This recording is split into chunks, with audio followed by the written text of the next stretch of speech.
Le dernier quart d'heure de Smart Bourse, chaque soir, c'est le quart d'heure thématique. Le thème ce soir nous amène à évoquer l'univers des actifs non cotés et des stratégies de private equity secondaire. Nous en parlons avec Estelle Delat, présidente et cofondatrice de Private Corner, à mes côtés en plateau. Bonsoir Estelle. Bonsoir Grégoire. Merci beaucoup d'être là. Oui, définissons un petit peu ce qui caractérise le secondaire dans l'univers du private equity. De quoi est-ce qu'on parle et comment est-ce que ce marché du secondaire a évolué au cours des dernières années, Estelle ?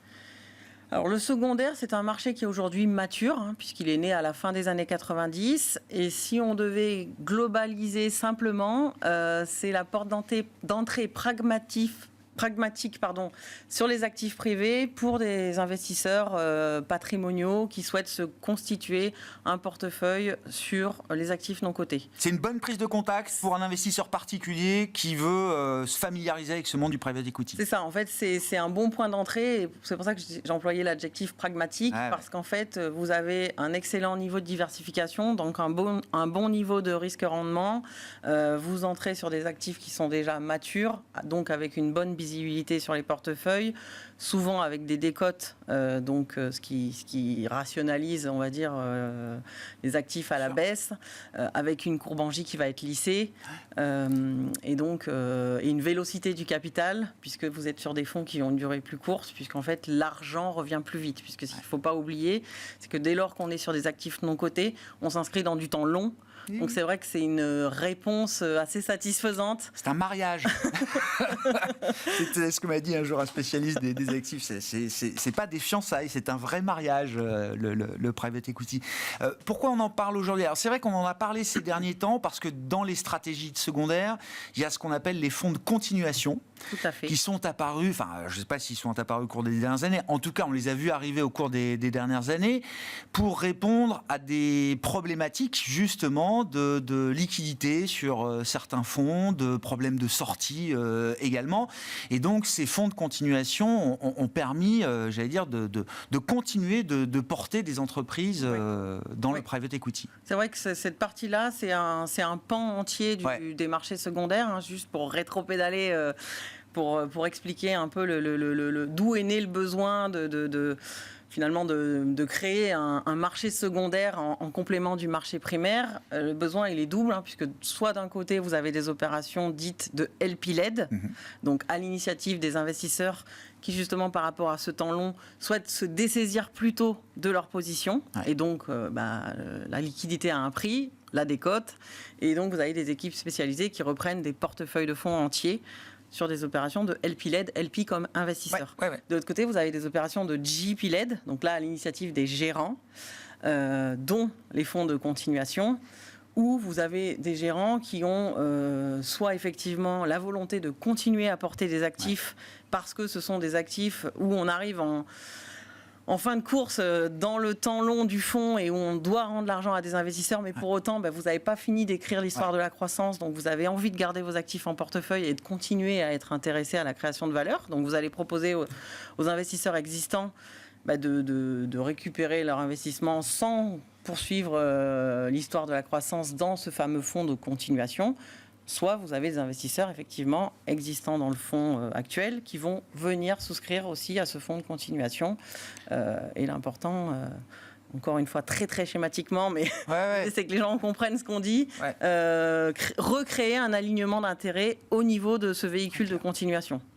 Justement parce que les sorties sont de plus en plus compliquées, à la fois dans des rachats industriels et dans des introductions en bourse. Donc c'est vrai que c'est une solution qui vient garder les intérêts alignés et permettre de continuer à accompagner ces entrepreneurs, parce qu'il y a parfois des désalignements en termes de temps long, justement, entre la durée de vie d'un fonds et le fait d'avoir encore besoin justement d'un peu de temps pour continuer à créer la valeur. Et ces transactions, justement, elles répondent à j'allais dire, une conjoncture particulière, ou est-ce que c'est quelque chose de structurel dans cet univers du private equity là ? C'est vraiment un pan entier et une partie intégrante aujourd'hui de l'industrie du private equity.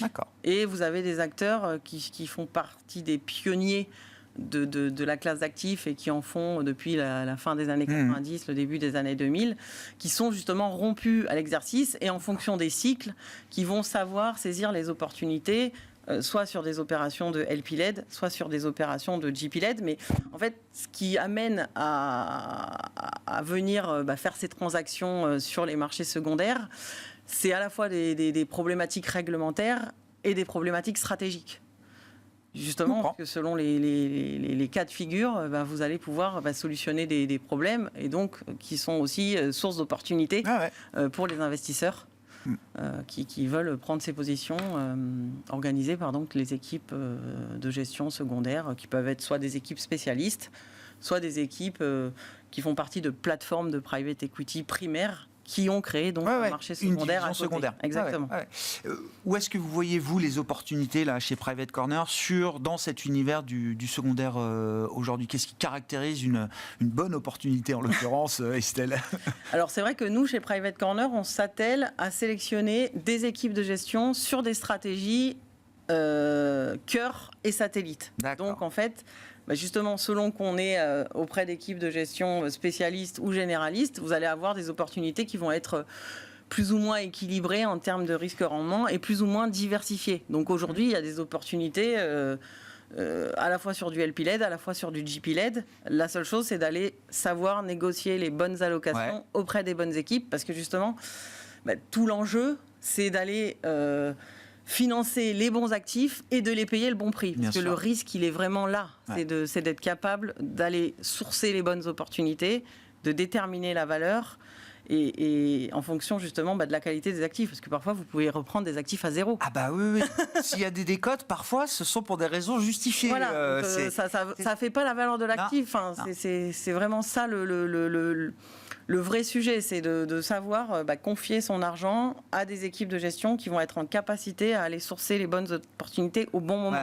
On a vu hier dans la presse, notamment la famille Peugeot, qui rationalise son approche stratégique de son portefeuille de private equity. Donc là, c'est vraiment pas du tout il y a une trentaine de fonds avec qui ils ne travailleront plus. Voilà, c'est énorme.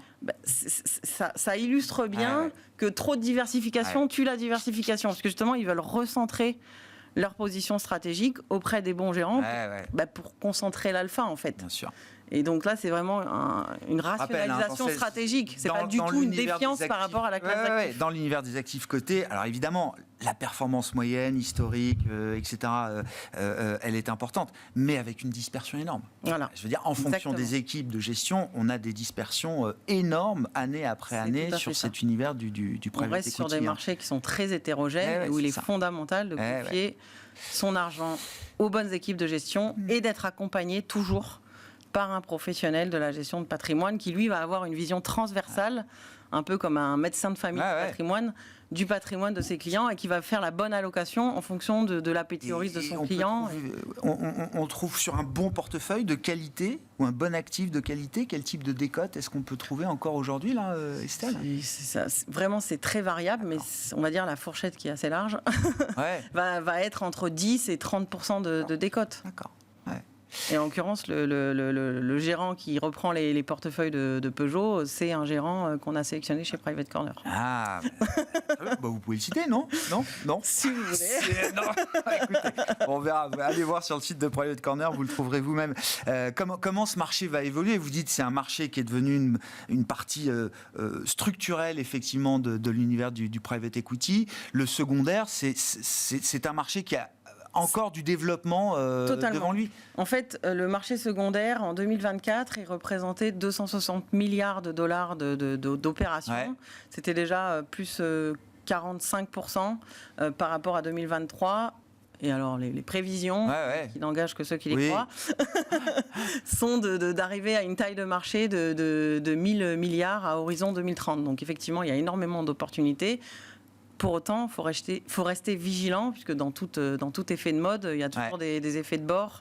Et justement, rester concentré avec les bons acteurs, les bonnes opportunités. Et après, justement, c'est les points d'entrée, puisque selon les points d'entrée, selon les stratégies, vous allez avoir des perspectives de rendement qui vont être différentes, puisque forcément, quand vous arrivez sur un actif qui est plus mature versus un actif où il y a encore une histoire de la croissance plus importante, vous n'allez pas avoir les mêmes niveaux de décote parce que vous avez encore ces perspectives de gain à l'échéance qui sont beaucoup plus importantes que quand vous arrivez en bout de course. Et stratégiquement, chez Private Corner, vous en avez fait une expertise clé, Estelle? Totalement, parce qu'en fait, nous, notre proposition de valeur vis-à-vis de nos distributeurs, c'est vraiment de leur proposer des solutions, on va dire, sous forme de briques, à la fois cœur de portefeuille et thématique satellite, pour justement construire dans le temps une allocation de côté la plus en adéquation possible avec le profil de chacun de leurs clients. Donc, naturellement, le secondaire fait partie intégrante de toute allocation de portefeuille pour quelqu'un qui a besoin d'avoir un socle et des fondations solides dans son allocation. Donc oui, on a aujourd'hui 2 stratégies ouvertes à la souscription sur ces aspects de secondaire, à la fois LP-LED et GP-LED. Une porte d'entrée, la porte d'entrée pragmatique pour les investisseurs privés vers ce monde du private equity. Merci beaucoup Estelle, merci de nous avoir éclairé sur ces stratégies de private equity secondaire, présidente et cofondatrice de Private Corner, invitée de ce dernier quart d'heure de Smart Bourse.